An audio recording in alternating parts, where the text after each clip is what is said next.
You are not the only one. I will always be with you. 김종현의 내가 목사다. 안녕하십니까. 내가 목사다. 김종현 목사입니다. 오늘은 제 새벽부터 서울을 한번 갔다 왔어요. 아마 내일도 서울에 새벽부터 한번 가야 되지 않을까 싶은 생각이 드는데요. 방송에 여러 가지 이야기들이 올라오고 있어요. 댓글 중에 이런 댓글이 있었습니다. 그러면 좁은 길로 가는 것에 대한 것이 구체적으로 뭐냐?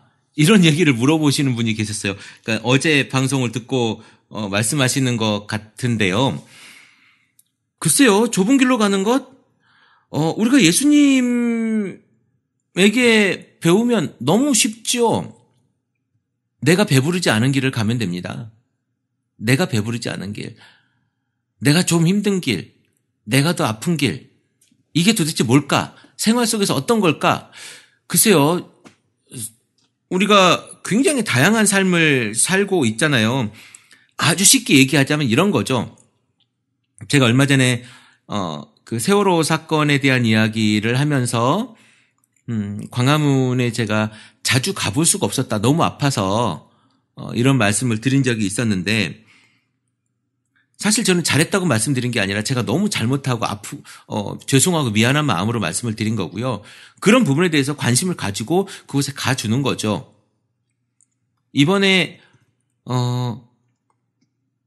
길거리에 있는 사람들에게 내가 냄새나지만 내가 도와주는 거죠. 내가 한번 그 사람 손을 잡아주는 거죠. 이런 어떤 사회 참여에 대한 것들도 굉장히 중요한 우리가 좁은 길로 가는 것일 수도 있고요. 좁은 길이라고 하는 건 사실은 행동하는 겁니다. 행동하는 것.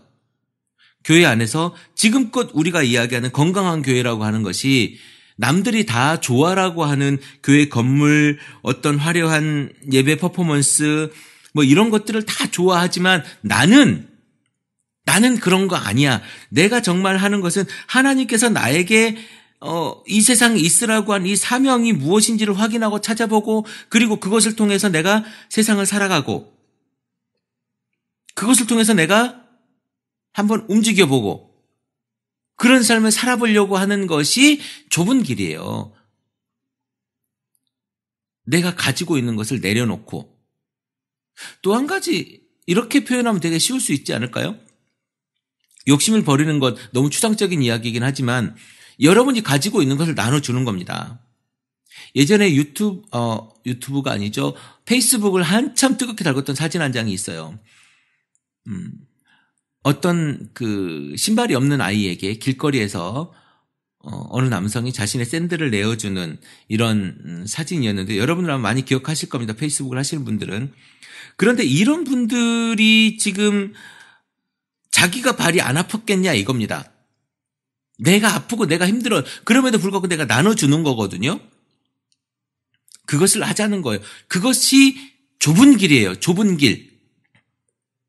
다 남들이 가는 그 길 말고 큰 교회, 좋은 교회, 그리고 좋은 목사님에게 그 설교가 정말 진짜 설교라고 생각하고 있는 그런 교회가 아니라, 그런 신앙이 아니라 내가 그것의 다른 길, 그것과 다른 길을 가는 겁니다. 그것과 다른 길. 성경에서 아파하는 사람들과 함께 아파하자 하고, 우는 자들과 함께 울자 하고, 가정을 화목하게 하자 하고, 교회를 어떻게 사랑하는지에 대해서 이야기하자 하고, 거짓 선지자, 그러니까 거짓 교사들을 골라내는데 내가 제대로 된 매의 눈으로도 바라보고 성경을 한 번 더 보자 하고, 이런 것들이 좁은 길이에요. 좁은 길이 무슨 어느 그 독일이 아니죠. 저기 프라하에 가니까 그 베델성당인가요? 채플 거기를 가니까 문이 아주 작게 돼 있더라고요. 그게 좁은 문이라고. 뭐 그렇게 이제 의미를 둘 수도 있겠지만 그런 교회들이 몇 개 됐나 봐요. 그런데 그런 좁은 문보다도 내 삶에서 내가 욕심을 버리고 내가 더 가지지 않는 거예요. 내가 성공하고 싶은 마음을 버리는 거예요. 내가 성공하려면요, 누군가를 밟아야 되고, 누군가 위에 올라가야 되고, 누군가를 쳐내야 되고, 누군가를 쓰러뜨려야 되는 겁니다. 영화 새 얼간이들이라는 영화를 보면 그 장면에 이런 장면이 나오죠. 총장이 너희들은 이 많은 사람들을 밟고 지금 이 자리에 서 있는 거다. 이렇게 이야기를 하는 장면이 있습니다. 그렇게 하지 않고 내가 밟혀주는 거예요. 내가 밟혀줍니다. 그러면 훨씬 더 행복할 수 있는 거예요. 다른 사람과 싸우는 것? 아니, 내가 져주면 돼요. 여러분 지금 부부싸움들 하시는 분들 오늘 계실 텐데 부부싸움을 할 때 내가 져주면 돼. 그래, 내가 미안해라고 먼저 해주는 것. 이게 좁은 길이에요. 뭐 좁은 길이 뭐 대단한 뭐 이게 있는 게 아니라 내가 죽어지는 것, 내가 더 힘들어지는 것, 내가 조금 더 아파지는 것, 이게 좁은 길이라니까요. 우리 댓글 달아주신 분 너무 감사하고요. 조금 도움이 됐으면 좋겠습니다. 그리고 늘 우리 댓글 달아주시는 이파네마님이 이런 말씀을 해주셨어요. 많이 세뇌가 되어 있는 지인들에게 한국교회의 잘못된 현실을 어떻게 말해줘야 할지 참 어렵다. 어렵죠. 그러니까 모르는 사람들은 말해줘도 모르고요. 듣기 싫은 사람들은 말해줘도 안 들어요. 물론 이런 이야기들을 미국에 있는 목사님들이 몇몇이 제 방송을 듣고 에헴 했다고 해요. 들리는 이야기에 그래요. 듣고 싶은 것만 들으니까. 자신들이 그 속에 들어가 있으면 그것이 맞는 건지 틀린 건지 옳은 건지 그른 건지 이게 똥인지 된장인지 구분을 못해요. 나와 봐야 아는 겁니다. 나와 봐야 이 맛도 봐보고 저 맛도 봐봐야 이것이 똥맛인지 된장맛인지 아는 거예요. 맨날 똥만 먹어보다 보니까 된장맛을 모르는 거죠.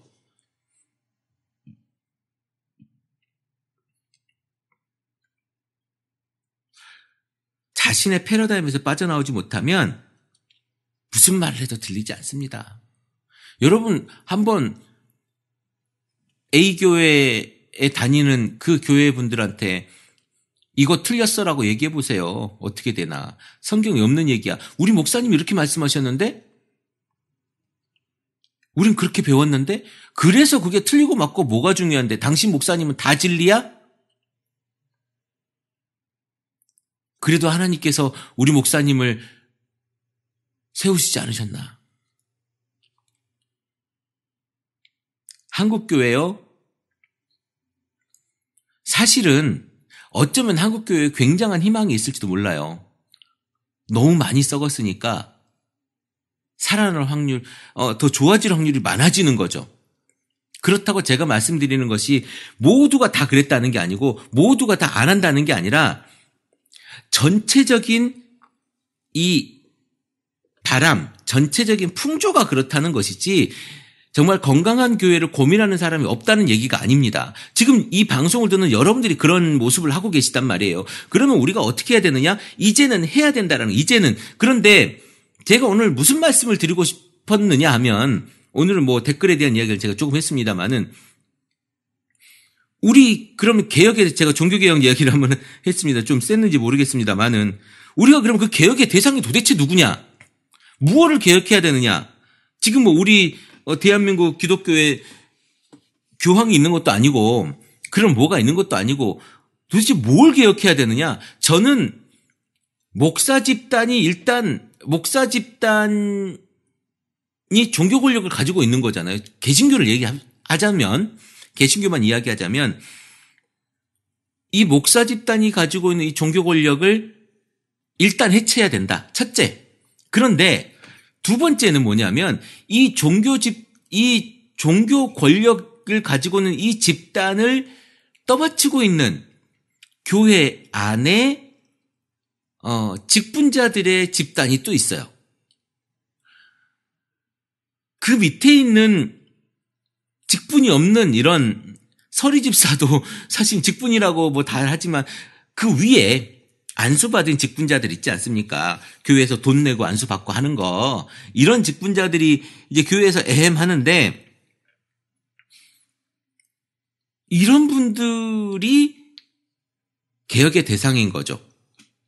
그리고 더 나아가서는 그런 것이 아닌 모든 교인, 그러니까 성도들이 개혁의 대상인 겁니다. 성도들 전체가 개혁의 대상인 거예요.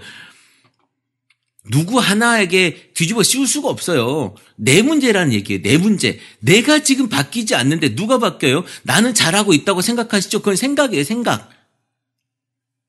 여러분이 지금 뭘 하고 있는지 한번 생각해 보세요. 교회에 열심히 나가서 기도하면 내 삶이 변할 거다라고 생각하고 있는 그 순간, 내가 열심히 기도하면 하나님께서 내게 복을 주실 거다라고 하는 그 순간 개혁의 대상인 거예요.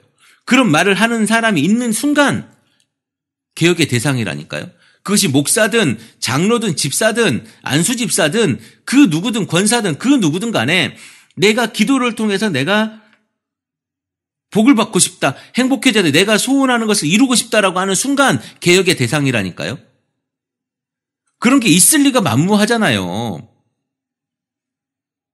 성경에서 기도는 그런 기도를 얘기하지 않습니다.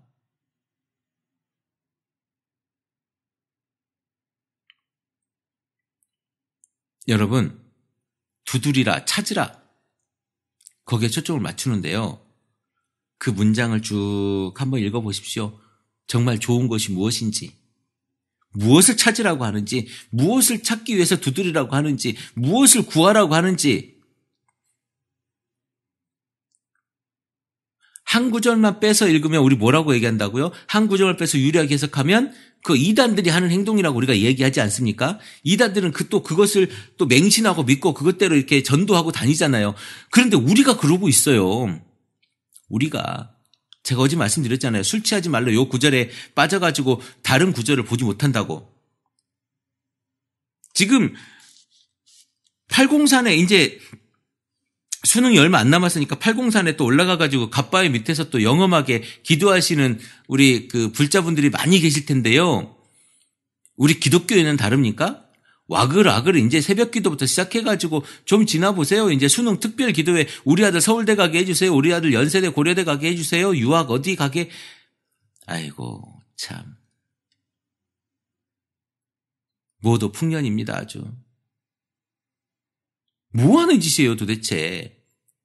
네, 수능만 되면 아주 기독교인들끼리 떡 사주고 엿 사주고 뭐 이런 거 도끼 사주고 휴지 사주고 이런 거 그냥 애교로 그건 애교로 봐줄 수 있다고 칩시다. 그런데 수능 기도회는 좀 아니지 않아요? 거기서 여러분들이 하는 행동이 뭡니까? 거기서 여러분들이 수능하는 엄마들의 애타는 마음 알겠지만 거기서 여러분들이 하는 행동가지가 뭐냐고요? 그럴 마음이 있으면요. 작년 우리 지금은 방송을 하지 않지만 미즈톡이라고 하는 방송이 있었습니다. 작년 올해 1월 달쯤에 했나요? 작년 수능 끝나고 12월쯤에 한 것 같아요. 저는 그 방송을 듣고 뭐 차에서 운전할 수 없을 만큼 제가 울었습니다만은 수능 때 도시락을 싸간다고 그래요. 수능 때 아이들이 도시락을 싸가야 된다고 그래요. 여러분들의 자녀들의 친구들 중에 아니면 뭐 선배들 중에 누구들 중에 후배들 중에 수능 때 도시락을 싸갈 수 없는 아이들이 있을 거예요. 교회에서 그런 걸 좀 챙겨보십시오. 교회에서 아니 우리 교회에 다니는 고3 아이들을 시험 잘 보게 해달라고 목사님이 머리에 손 얹고 안수기도 할 것이 아니라 그 아이가 이번에 도시락을 잘 싸갈 수 있는지, 그래서 이 아이는 뭔가 좀 마음이 편안하고 그때 속이 안 좋으면 안 되니까 속에 좋은 이런 것들을 해서 영양죽 같은 거 이렇게 해서 좀 보내든지, 이런 좀 배려가 교회에서 해야 될 사랑 아닌가요? 아침에 괜히 방해하지 말고, 정신사납게 방해하지 말고 그런 아이들에게 조용히 가서 우리가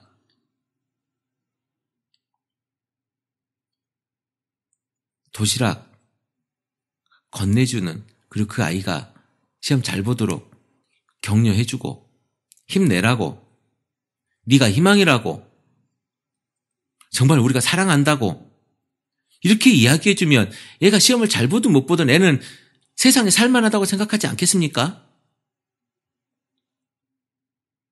요즘에 학교가 없어서 학교를 못 갑니까? 돈이 없어서 못 가지? 또 대출받아도 다 가요. 그러니까 대학을 못 가는 아이는 별로 없습니다. 그거는 정말 공부를 못 해가지고 못 갔거나 아니면 안 가고 싶어서 안 갔을 겁니다. 그런 아이들은 안 가는 게 차라리 사회를 위해서도 도움이 되는 거죠. 우리 학력 인플레이션이 굉장하지 않습니까? 여러분이 정말 관심 가져야 될 것이 무엇인가? 내 새끼만을 위해서? 그리고 제가 맨 처음에 좁은 길 얘기했죠. 남들이 하지 않는 길을 가는 거예요. 남들 다 수능 기도할 때 나는 내 아이의 친구들과 함께 있는 그 아이가 식사를 그날 도시락을 싸갈 수 있는지 없는지 따뜻한 밥을 그 아이가 먹는지 안 먹는지에 대해서 내가 고민하고 또 내 마음을 어떻게 할지 기도하면서 그 아이의 그 식사를 준비해보는 마음, 이게 좁은 길로 가는 거예요. 교회가 준비한다면 교회가 좁은 길로 가는 겁니다. 천국으로 가고 우리가 사회 속에서 하나님 나라를 실현하는 길은요, 이 세상에서 하나님 나라를 확장하는 길은요, 그렇게 해야 된다는 거예요. 교회 안에 청년들이 없어요? 청년들이 있을 곳이 없어요. 교회 안에 청년들이 있을 곳이 없다니까요. 교회 안에 청년들이 할 게 없어. 그러니까 당연히 청년들이 없죠. 젊은이들이 없죠. 세상에 나가면 얼마나 재밌는 게 많은데, 얼마나 짜릿한 게 많은데. 근데 교회에서 짜릿한 걸 해주기 좀 그렇고, 뭐 해줄 수도 있겠죠. 그런데 교회에서 따뜻한 걸 해주면 좋잖아요. 따뜻함이 있으면 온다니까요. 애들이 너무 차갑잖아. 세상이 너무 차갑고 아프잖아. 교회는 아프지 않고 따뜻하고 편안하대. 그래, 그런 맛이라도 있어야지. 교회가 기준을 정해놓고 재단질 하잖아요. 조금 넓혀보시자고요. 조금 넓혀보자고, 조금. 그렇게 한국교회가 개혁이 되고, 그렇게 한국교회가 아름다워지고, 그렇게 한국교회가 좁은 길로 가고, 그렇게 한국교회가 개혁된 모습으로 가면 좋겠어요. 그러니까 이거 누구 머리에서 나와야 되느냐? 우리 머리가 깨졌을 때 나오는 거예요. 우리의 가슴이 딱딱한 그 갑옷을 입었던 그 가슴이 빡 깨졌을 때 나오는 거라고. 근데 그게 안 돼. 왜 우리가 교회 다니는 그 청년들을 위해서 돈을 써야 되냐고. 교회 빚 갚아야 될 돈이 얼마나 많은데. 여러분, 어느 교회는 목사님이 비자금으로 800억을 이렇게 해놓은 데도 있대요. 어떻게 쓰려고 뭘 하시려고 해놨는지 모르겠는데 신문기사에 보니까 그런 게 있다고 하더라고요. 다는 아니겠지만 우리 교회도 800억 있으면 좋겠다 싶은 생각이 드는데, 여러분, 좁은 길, 개혁, 그거 되게 멋있어 보이잖아요. 근데 이거 행동하지 않으면 아무것도 아닙니다. 그냥 말하기 좋아하는 말장난이죠. 제가 제일 싫어하는 겁니다. 제가 여러분들에게 이렇게 이야기할 수 있는 거는요, 제가 그렇게 하려고 노력하고 그 자리에 서 보려고, 지친 다리 함께 붙잡아 보려고, 그렇게 한번 같이 한 걸음 뛰어 보려고 제가 하고 있기 때문에 여러분들한테 이렇게 이야기할 수 있는 거예요. 제가 하지도 않으면서 이렇게 선동적인 구호, 선언적인 이야기를 할 수 있겠습니까? 그렇다고 제가 성경 공부를 하기에는 성경 공부에 대해서 이야기하시는 분들이 많이 계세요. 물론 제가 가끔씩 성경에 대한 이야기를 하긴 하지만 목사니까 뭐 성경밖에 아는 게 더 있겠습니까? 그런데 여러분들과 함께 저는 질문을 던지고 싶은 거예요. 왜 우리 교회는 이렇게밖에 못하지? 왜 내 신앙은 이렇지? 왜 나는 이 생각을 못했을까? 나는 어떻게 그러면 해야 될까? 이런 질문을 함께 공유하고 싶은 겁니다. 여러분, 오늘 아니, 지금 이 방송을 듣는 순간부터 여러분들 이제 개혁의 대상이 나다라고 하는 생각을 하시면서 신앙생활을 하면 좋겠습니다. 오늘 하루 여러분이 개혁되어지기를 제가 기도해 봅니다. 크리스찬 TV 내가 목사다 김종효 목사입니다. 크리스찬 TV